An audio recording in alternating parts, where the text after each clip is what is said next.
So Wonder Woman came out this weekend. I saw it this Saturday, and everyone's been asking me like, Corbin, what are your thoughts on Wonder Woman? They know that I have a bit of a problem with the other DC movies, so let's get into that. Man of Steel, liked it. Batman v Superman, there's so many themes going on in that movie. So many. I think it just should have been focused on Batman versus Superman. Suicide Squad, style over substance. And being somewhat negative towards the DC movies has been kind of controversial on my channel for the past 2 years. And I've been wondering what my immediate thoughts were going to be on Wonder Woman, and I'm glad to say, oh my god.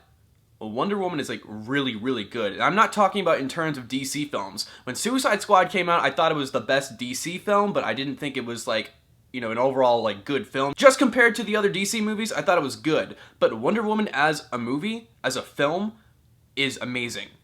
Not just compared to DC movies. Wonder Woman, I'm proud to say, is an amazing movie. Oh my god. This surpassed my expectations, and it makes me really glad to see that they are listening to the fans in terms of what their problems are with these movies. And Wonder Woman, I'm just, like I said, I'm proud to say, like, I'm proud. I'm proud to say that Wonder Woman was a good movie. Like I said about Gal Gadot in the Batman v Superman movie, I thought adding Wonder Woman was kind of random in Batman v Superman. I think it should have just been focused on Batman and Superman, but her as Wonder Woman, I liked her. I really liked her as Wonder Woman, and I just, you know, thought her portrayal of the character was spot on. Even though she doesn't look a whole lot like Wonder Woman, I mean, she's got the black hair and everything, she portrays a really good Wonder Woman. In that movie, it seems that she has a whole lot of experience. Like, she's on top of things, she knows certain things that the others don't know, and she seems like she's just a very experienced person in the world. Whereas in this movie, we see her experience to the real world. She has been living on this island for many, many years. She doesn't age, and she's introduced to the human world, and she doesn't really know how things work. She thinks that things are controlled directly by the gods. Specifically, the war itself, she thinks that the war is a product of Ares, so she's out to find Ares and kill him, but obviously we know as human beings that's not the case. So it was really interesting to see this movie where she isn't really well known to the world, and it was kind of adorable, really. Like, she doesn't really know how certain things work, certain norms, and she goes out with her sword and shield. Like, that's not something you typically do in society. And the interaction between her and Chris Pine in this movie, absolutely loved it. I think this is my second favorite film with Chris Pine, next to the Star Trek franchise. With Chris Pine, I don't think, I mean, he's in like a whole lot of other films, but I think Star Trek has been the only thing that's been keeping him as like, you know, a well-known actor. He's just in other films to be like in other films, but there hasn't been like that franchise yet that has made him stood out besides Star Trek. But I loved him in Wonder Woman. I love the interaction between him and Gal Gadot. I thought it was really, you know, cute, and you know, these people who aren't really aware of the background of themselves, they learn more about themselves as the story progresses. And obviously it's a superhero movie, but it's not just a superhero movie, it's a World War I movie. It's set in World War I, and I feel as though it captured, you know, the time period pretty well. As she's walking around the trenches, she sees all the damages that are happening because of this war. She sees all the people that are hurt, and it really strikes the character. And that's one of the things I really appreciate about this film in terms of a DC film. It actually brings morality to the character. If you look at the other DC films like Man of Steel and Batman v Superman, they're just being superheroes. But when they're being superheroes, people typically die. In Man of Steel, there was a hell of a lot of death. But in Wonder Woman, she acknowledges that like it's not about really about saving the day and stopping this evil, it's about saving human lives. And that's what I really appreciate about this movie is there is a character to follow. She acknowledges that she has to save people. She is an actual superhero. She is aware that there are actual human lives involved. Another thing I will say about this movie is that it looks good. It looks like something I would want to watch. Man of Steel, really, really gray.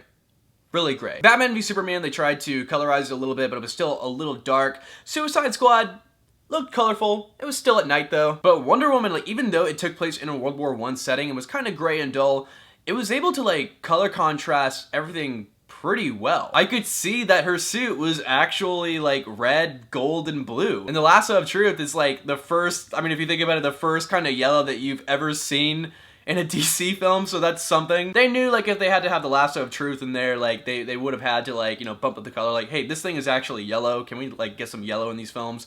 So that's something I really appreciated, is like they actually finally put yellow in a DC film. The choreography in this film was actually really good as well. Like, there's a whole lot of action There's a lot. And it's actually enjoyable action for the most part. Like, I was like, oh my god, these set pieces are like really good. In Batman v Superman, there's like a heavy amount of CGI, but I think in this movie they were able to find like the middle ground for CGI and, you know, practicality. And I think that's being because, like, you know, Wonder Woman's actually fighting soldiers, you know, actual people, and not like a CGI monster or anything like that. And one of the things that I will say also is that the group that she's with, like Chris Pine's group, the movie actually makes an attempt to bring a background to these characters. I was watching a movie about Wonder Woman, but as the story progressed, I was learning more and more about these soldiers that were with her on this journey, and that was like really cool. I was not expecting that whatsoever. I thought these were just like characters that you could throw away possibly, but you learn about these characters and their problems. And if you think about it, Wonder Woman is actually the best female superhero movie ever. It is. It's... oh my god, I am so glad to like be living in a time now where there is a good female superhero movie. And I think it actually came out around the best time, you know, with feminism and everything, but it handled it really well. It didn't take the feminist route where it like shoves it down men's throats that like, oh, women power and everything like that. It's just her as a human being. And that's something I really appreciate. It just focuses her on a human being. It's not about her being a woman. It's about her humanity and saving innocent lives. And that's something I really appreciate about this movie, is that it focuses her on a character and it doesn't shove like agendas down our throats. I called my mom immediately because she loves Wonder Woman, but she loves Wonder Woman for like the wrong reasons. She watched Super Friends as a kid, and that's the reason why she likes Wonder Woman. I don't think she really cares for like these updated DC movies, but I called her and I was like, Mom, you're gonna love Wonder Woman as like a movie. This is great. The thing that I really appreciate about Wonder Woman is that this is a film trying to pay tribute to a character. It's not a movie where it's trying to tie into this shared universe that DC is trying to do. It's a film. And that's something I really appreciate. It's a film, and I will admit, a majority of Marvel movies are just that now, but with this movie, it's a film. That's something I really appreciate about this. Its sole purpose is to just make a film about a character that has been held dear in the eyes of women and do that character justice. Because I've actually been in wonder as to wonder as to why there haven't been any other Wonder Woman adaptations. Like, there's only been like a set of TV shows. I don't know if there was a movie or not. But you'd think that, like, you know, with the popularity of Wonder Woman, there'd be at least, like, you know, 3 films that have been rebooted thus far. But now we finally have a Wonder Woman movie, and it is amazing. Guys, check out this movie. Like I said, I'm so proud that DC has finally made an actually good film. And this just makes me more excited to see Justice League. I thought it was, like, more excited to see, you know, Ben Affleck in that movie and, you know, The Flash and everybody else. But now I'm excited to see Wonder Woman. Like, that's crazy. I am excited to see Wonder Woman in the Justice League. Like, not that I wasn't excited, but like, you know, I kind of wanted to see Batman and the Flash more and, you know, everybody else, but now because of this movie, I am excited to see Gal Gadot once again. Hands down. So yes, guys, that was my review of Wonder Woman. Comment down below what you thought of this movie. If you've seen it yet, like the video, share it, and please subscribe to PixelTalk if you haven't yet for more movie reviews, gaming content, and so on. Thank you guys so much. I am Corbin Stuckey, and this is Pixel Talk.